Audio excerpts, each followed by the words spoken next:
Properties पढ़ लेते हैं कुछ। तो पहली प्रॉपर्टी बड़ी आसान सी है, फ्लो डायरेक्शन। किस डायरेक्शन में, किस सिम्ट में वो फ्लो कर रही थी, कैथोड से एनोड की तरफ। So these rays travel in straight line perpendicular to the cathode surface. ये जो आपकी रेज थी ये स्ट्रेट लाइन में, मतलब ऐसे कैथोड था ना आपका, ठीक है, और इधर से ऐसे को जा रही थी, सॉरी ये लाइन थोड़ी टेढ़ी होगी, ऐसे सीधी जा रही थी, ठीक है। तो यह आपके कैथोड के सरफेस के साथ कौन सा जाविया बना रही है, 90 का, यानी परपेंडिकुलर, ठीक है। तो ये कैथोड की सरफेस के परपेंडिकुलर मूव करती हैं। समझ में आ गई पहली property. Second property, cast a shadow. ये साया बनाती हैं, किसका, अगर इनके रास्ते में, जैसे कैथोड जा रही है, अगर इनके रास्ते में यहाँ मैं कोई चीज रख दूं ना तो ये इसका साया बनाएंगी दूसरी तरफ। ये इसकी उसने प्रॉपर्टी पढ़ी, ठीक है, जब ये प्रोड्यूस होगी तो उसने इसको मुख्तलिफ तरीकों से पढ़ा। उसके दरमियान में कोई चीज, उसने इसके रास्ते में एक चीज रख दी, एक ओपेक चीज रख दी। ओपेक चीज वो होती है कि जिसके आर पार ये रेज ना गुजर सके। एक किताब रख दी जैसे, ठीक है, अब किताब के अंदर से रेज गुजर के दूसरी तरफ तो नहीं जाएंगी। तो जब बुक पड़ी होती है, एक ऐसी चीज का ही साया बनता है जिसके अंदर से रेज गुजर के दूसरी तरफ ना जाए, ठीक है। तो जब बुक के दूसरी तरफ रेज नहीं जाएंगी तो वो उसका दूसरी तरफ साया बनाएंगी, ठीक है। तो cast a shadow, they can cast a sharp shadow. ये एक बहुत अच्छा सा जाविया क्या बनाती है, साया बनाती हैं ऑफ एन ओपेक ऑब्जेक्ट। तो ओपेक ऑब्जेक्ट समझ में आ गया, जिसके आर पार रेज ना गुजरे, ठीक है। If placed in their path, अगर एक ओपेक ऑब्जेक्ट को इनके पाथ के अंदर, इसके रास्ते के अंदर रख दिया जाए तो ये उनका साया बनाती हैं। दूसरी प्रॉपर्टी होगी। तीसरी property, deflection in electric field. Very important property, ठीक है। डिफ्लेक्शन कहते हैं मुड़ना, ठीक है, मुड़ना इन इलेक्ट्रिक फील्ड। इलेक्ट्रिक फील्ड के अंदर ये कैसे मुड़ती हैं, अभी मैं आपको बताती हूँ। हमने ये पढ़ा था, ये एनोड है, ये कैथोड है, और ये आपकी क्या है, कैथोड रेज है, ऐसे ही है। ये मैं इसका एरो बना रही हूँ, ठीक है। ये कैथोड रेज जो है वो, ये आपका कैथोड है, ये आपका एनोड है, और ये आपकी रेज आ रही है। उसने फिर एक और उसकी चीज क्या पढ़ी, उसने इनके बाहर की तरफ ना, इस ट्यूब के बाहर की तरफ एक और इलेक्ट्रिक फील्ड लगा दी, ठीक है। एक और इलेक्ट्रिक फील्ड का मतलब है एक और बाहर इलेक्ट्रिक फील्ड आके रख दी, ठीक है। इलेक्ट्रिक फील्ड का मतलब है प्लस और माइनस चार्ज। एक फील्ड बनाई, ठीक है, एक प्लस चार्ज था और एक माइनस चार्ज था। एक तो फील्ड ये है ना बच्चों कि ये बैटरी के साथ बाहर जुड़ी हुई है, ठीक है, और ये फील्ड है, ये भी फील्ड कहलाएगी, ठीक है। जब प्लस और माइनस चार्ज अलग अलग हो जाए ना, ये फील्ड कहलाती है, इलेक्ट्रिक फील्ड कहलाती है। तो एक तो इलेक्ट्रिक फील्ड ये है जो उसकी अपनी थी, जिसमें वो प्रोड्यूस हुई। इसके बाहर लाके उसने एक और फील्ड लगा दी, यानी एक और प्लस और माइनस चार्ज लगा दिया, ठीक है। ये तो उसने क्या देखा, क्योंकि उसने ये देखा कि ये जो थी रेज, ये प्लस की तरफ मुड़ गई, ठीक है। वो असल में तो भी तो प्लस की तरफ ही जा रही थी। जब इनके शुरू में ही प्लस उसे मिल गया तो ये प्लस की तरफ मुड़ना शुरू हो गई, ठीक है। तो इनका डिफ्लेक्शन, इनका मुड़ना जो है वो इलेक्ट्रिक फील्ड में, बाहर एक इलेक्ट्रिक फील्ड रखने से इनका मुड़ना प्लस की तरफ था।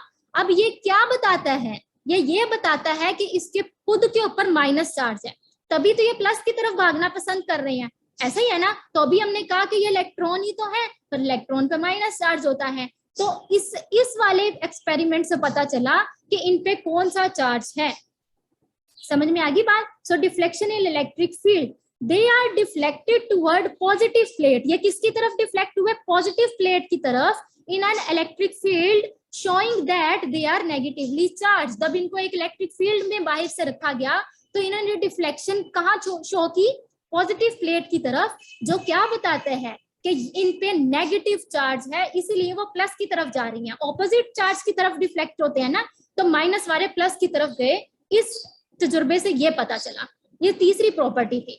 चौथी प्रॉपर्टी है रेज टेम्परेचर, मतलब ये टेम्परेचर राइज कर देती हैं, बढ़ा देती हैं। They rise the temperature of the body on which they fall. जिस बॉडी के ऊपर ये गिरती हैं जाके उसका टेम्परेचर बढ़ा देती हैं, उसे गर्म कर देती हैं। जैसे अभी हमने कहा कि यहाँ एक मैंने चीज रखी थी जिसका उसने साया बनाया था, ठीक है, तो उस चीज का उन्होंने जाहिरा जब जिसके ऊपर जाके ये गिरेंगी उसका टेम्परेचर भी बढ़ा देती हैं। ये भी इनकी एक प्रॉपर्टी है। नेक्स्ट प्रॉपर्टी है E over M रेशो, ठीक है, इसको हम कहते हैं चार्ज टू मैस रेशो भी, ठीक है। तो चार्ज टू मैस रेशो इनकी किसने डिस्कवर की थी, जे थॉमसन ने, ठीक है। J Thomson discovered their charge to mass ratio, यानी कि E over M रेशो, ठीक है। E over M रेशो अभी आप इसको मजीद डिटेल में नेक्स्ट क्लासेस में पढ़ेंगे। तो E over M रेशो से ये बात जो है वो पक्की हो गई थी कि ये जो रेज हैं ये इलेक्ट्रॉन है। ठीक है, मैंने आपको पहले बताया कि पहले चूंकि नहीं पता था कि इलेक्ट्रॉन होते भी हैं या नहीं, तो पहले तो कैथोड रेज ही दिखी थी ना उसको, उसे नहीं पता था, उसने कैथोड रेज उसका नाम रख दिया, वो कैथोड से निकली थी। बाद में पता चला ये तो वो इलेक्ट्रॉन है जो कैथोड पे आके जमा हुए थे और वो भाग रहे हैं एनोड की तरफ। ठीक है, तो जब उसकी E/M रेशो निकाली थी बाद में आके जे थॉमसन ने, तो उसने बताया था कि ये तो असल में इलेक्ट्रॉन है। इस वजह से हम कहते हैं कि डिस्कवरी ऑफ इलेक्ट्रॉन जो है वो जे थॉमसन ने की थी। हालांकि डिस्कवरी ऑफ कैथोड रेज अभी हमने पढ़ा किसने की है, सर विलियम क्रूक्स ने की है। ठीक होगी बात। नेक्स्ट इसकी प्रॉपर्टी है light production. Light is produced when these rays hit the walls of the discharge tube। अब ये जो इनकी ट्यूब है, अगर ये ट्यूब के साथ टकराती है जाके तो वहां पे थोड़ा लाइट प्रोड्यूस होती है, स्पार्क प्रोड्यूस होता है। ठीक है, और लास्ट इसकी प्रॉपर्टी है नेचर ऑफ कैथोड रेज, कि कैथोड रेज की नेचर क्या है। It was found that same type of rays were emitted no matter which gas and which cathode was used in the discharge tube। ये बहुत ही अहम बात है। ठीक है, नेचर ऑफ कैथोड रेज मतलब वो कैथोड रेज कैसी हैं, मतलब क्या हुआ देखें।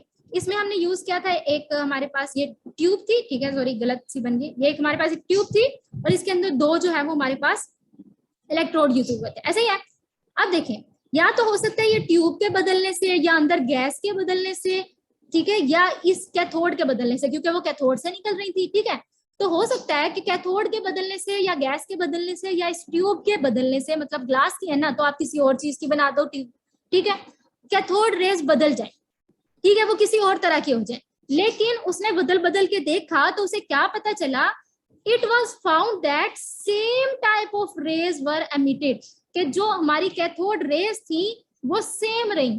कैथोड को बदल के भी देख लिया, अंदर गैस को बदल के भी देख लिया, डिस्चार्ज ट्यूब को भी बदल के देख लिया, कैथोड रेज सेम थी। क्यों बोला, क्योंकि वो तो इलेक्ट्रॉन है, कैथोड रेज इलेक्ट्रॉन है। अब हमें पता चल गया वो तो इलेक्ट्रॉन है और इलेक्ट्रॉन सबके सेम होते हैं।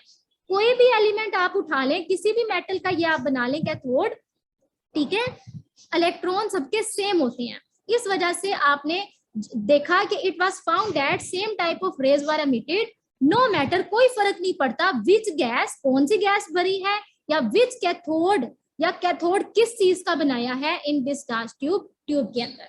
ये बात समझ में आ गई। तो ये इसकी टोटल 7 प्रॉपर्टीज हैं। हमने क्या क्या इसकी प्रॉपर्टीज पढ़ी कि पहले हमने उसका जो है वो फ्लो देखा, डायरेक्शन देखी कि वो कैथोड से एनोड की तरफ जाती हैं। फिर हमने कहा कि ये साया बनाती हैं, जो इसके अंदर कोई चीज रख देता है इनके पाथ के अंदर तो इसका साया बनाती हैं, उस चीज का ये टेम्परेचर भी रेज कर देती हैं। फिर हमने बाहर एक इलेक्ट्रिक फील्ड लगाई तो ये पॉजिटिव प्लेट की तरफ डिफ्लेक्ट हो गई। फिर हमने E/M रेशो देखी इसकी, ये लाइट भी प्रोड्यूस करती है, अगर दीवारों के साथ टकराएं ट्यूब की तो लाइट भी प्रोड्यूस करती है। और बड़ी अहम बात, जो नेचर ऑफ कैथोड रेज थी वो हमेशा सेम रहती है, चाहे कैथोड को बदलें या सेम रखें। ये बात समझ में आ गई। तो यहाँ तक इसकी प्रॉपर्टी सेकंड पार्ट भी कवर हो गया। अब बस हम इसके कंक्लूजन की तरफ जाते हैं। ये बहुत अहम है कि इसका नतीजा क्या निकला।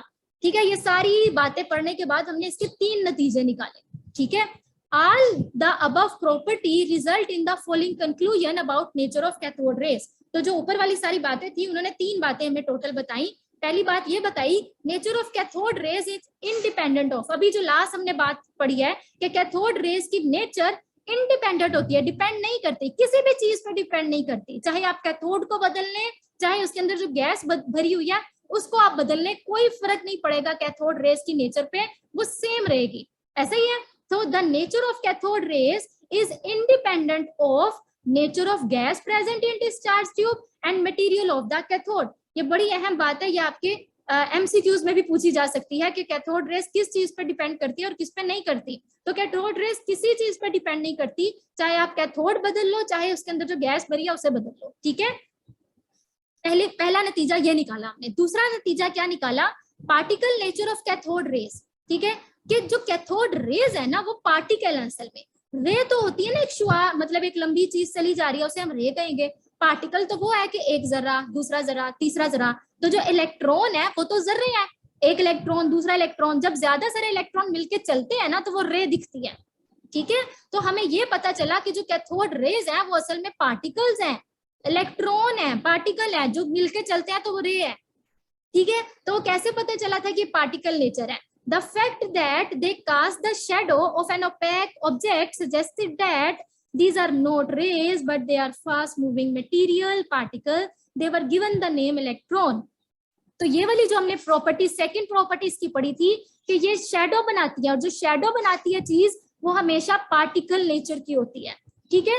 तो वो ये बात जो हमें पता चली कि ये तो शेडो बनाती है चीज का, तो इससे ये पता चला कि ये रेज नहीं है असल में, ये असल में कोई तेजी से मूव करते हुए पार्टिकल है। जब वो तेजी से मूव करते हैं तो ऐसे दिखता है वो रे है, ठीक है। तो फिर इन पार्टिकल का नाम बाद में क्या रखा गया, जब पता चला जे थॉमसन ने E/m रेशो निकाली तो पता चला ये तो इलेक्ट्रॉन है। So these were given the name electron, ठीक होगी बात। और लास्ट जो बात कंक्लूजन है वो है इलेक्ट्रॉन एज फंडामेंटल पार्टिकल, ठीक है।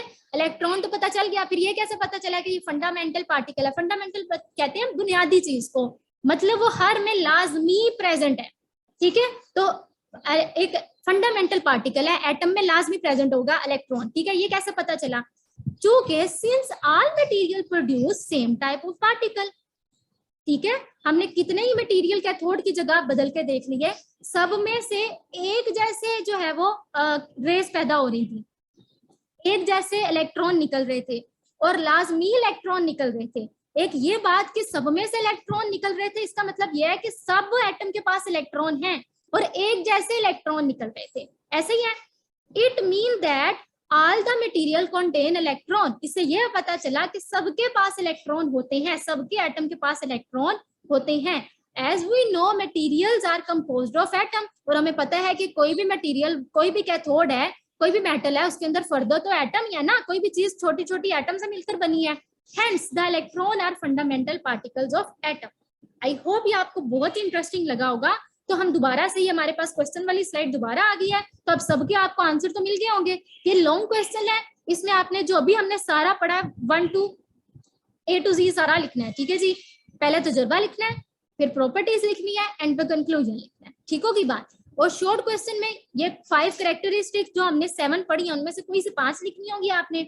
और जो नेचर ऑफ कैथोड रे वाला है कि कैथोड रे पे कौन सा नेचर होता है, चार्ज कौन सा, माइनस का चार्ज प्लस का चार्ज होता है, इन पे खुद माइनस चार्ज होता है, ठीक है। और वो प्लस जो है वो प्लेट की तरफ मूव करती है। जो हमने तीसरी प्रॉपर्टी पढ़ी थी ना, वो इसमें लिखनी है, ठीक है। थर्ड प्रॉपर्टी यानी कि deflection in the electric field, वो इसका आंसर है, ठीक होगी बात। सो यह था हमारा आज का video. Thank you so much for watching, keep watching and keep supporting, stay blessed, Allah Hafiz.